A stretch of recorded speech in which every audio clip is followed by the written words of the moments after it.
Good morning बच्चों। Seventh की आज साइंस की वर्कशीट आई है, वर्कशीट नंबर 12। डेट है आज 11 नवंबर। पिछली वर्कशीट में हमने विषमपोषी प्रणाली के बारे में पढ़ा था। आज की वर्कशीट में हम जानेंगे मृतजीवी क्या है और सहजीवी संबंध किसे कहते हैं। हमने कई बार वर्षा के दिनों में वृक्षों की सड़ी गली, टूटी टहनियों अथवा तने व छाल पर छाते के समान संरचनाओं के गुच्छे देखे होंगे। यह सब अपने जीवन यापन हेतु पोषक तत्व वृक्षों की सड़ी गली, टूटी टहनियों से प्राप्त करते हैं। आपने बेटा बाज़ार में नोटिस किया हो, कई बार मशरूम बिकते देखे होंगे जिन्हें हम छत्रक बोलते हैं और छाते के समान इनकी संरचना होती है। अब ये जीव अपना भोजन किस प्रकार प्राप्त करते हैं, किस प्रकार अपने पोषक तत्वों की पूर्ति करते हैं। हमारी तरह इनका मुंह भी नहीं है और हरे पौधों की तरह इनमें क्लोरोफिल भी नहीं होता, तो ये अपना भोजन भी नहीं बना पाते।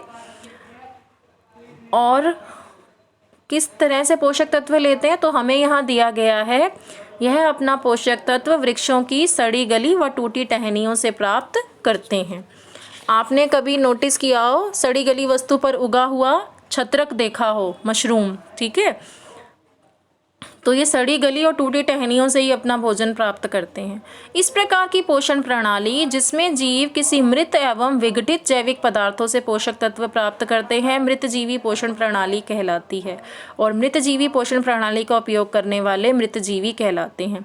वो पोषण प्रणाली जिसमें जीव किसी मृत मतलब मरे हुए और विघटित मतलब सड़ने वाली जैविक पदार्थ जो होते हैं, ठीक है, तो जिसमें जीव किसी मृत, मरे हुए एवं विघटित जैविक पदार्थों से अपना पोषक तत्व प्राप्त करेंगे, वो पोषण प्रणाली क्या है, मृतजीवी।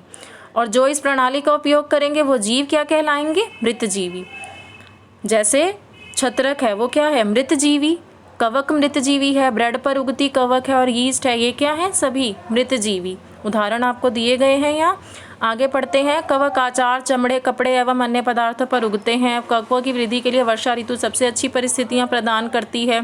कवक के बीजाणु वायु में उपस्थित होते हैं। जब वे किसी ऐसे जैव पदार्थ व उत्पाद पर बैठते हैं जो नम एवं उष्ण हो, तो वे अंकुरित होकर नए कवक को जन्म देते हैं। कवक आपने देखा हो बेटा, आचार पर, चमड़े पर, रोई जैसे आ जाते हैं आचार पर, अचार जब खराब हो जाता है। चमड़े पर भी कवक दिखता है, कपड़ों पर भी। तो वर्षा ऋतु जो होती है वो सबसे अच्छी परिस्थितियाँ देती हैं कवक की वृद्धि के लिए।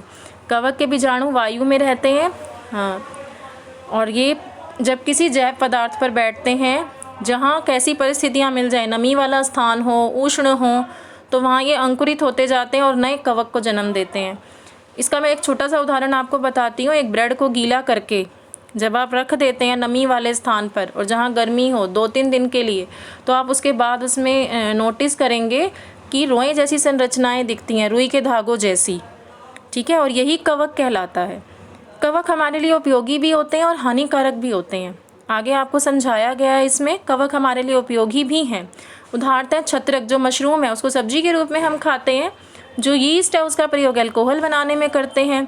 और कुछ कवक है जैसे कि पेनिसिलियम, पेनिसिलियम का उपयोग एक एंटीबायोटिक बनाने में किया जाता है, पेनिसिलिन, ठीक है, जो हमारे लिए दवाई है, पेनिसिलिन नामक औषधि बनाने में किया जाता है। औषधि मतलब दवाई।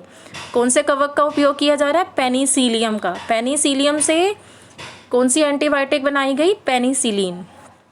अब कुछ कवक हानिकारक भी हैं, पादपों, जंतु और मनुष्यों में रोग भी उत्पन्न करते हैं।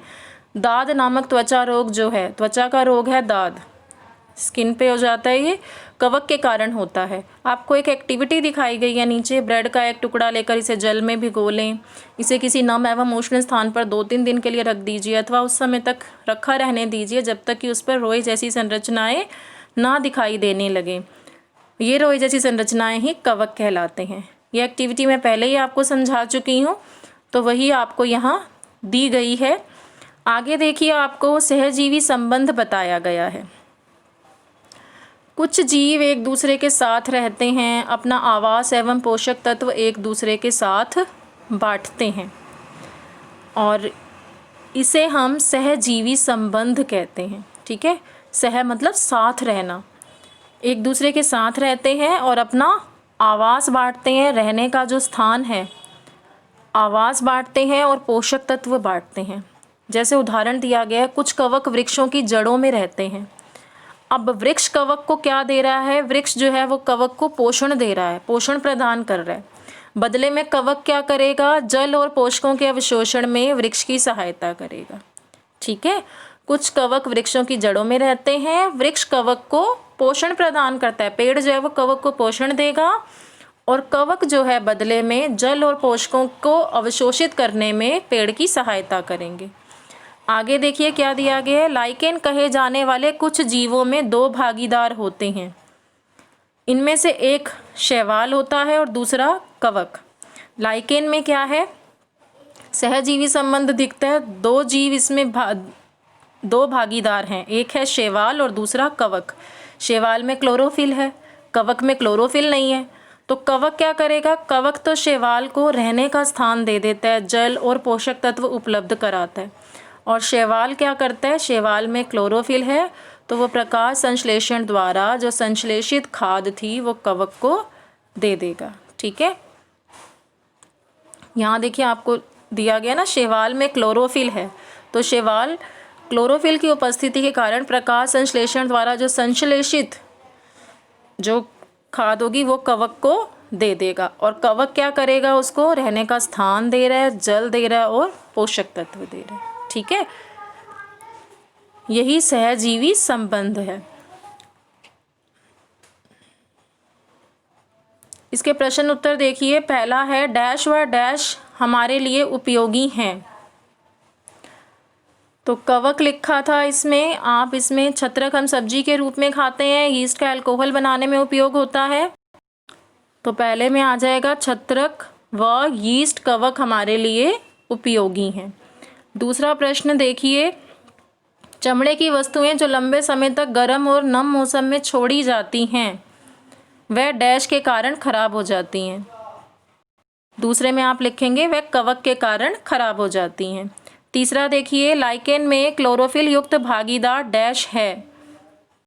तीसरे का आंसर है शैवाल। लाइकेन में क्लोरोफिल युक्त भागीदार शैवाल है। लास्ट है सहजीवी संबंध से आप क्या समझते हैं, एक उदाहरण से समझाइए।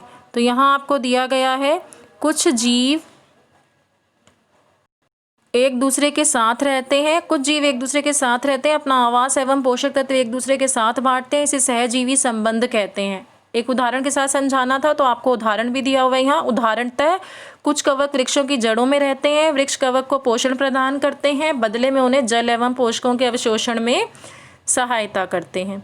तो आप ये आंसर यहाँ से लिख लेंगे। अब आप इस वर्कशीट के क्वेश्चन आंसर कर लीजिए।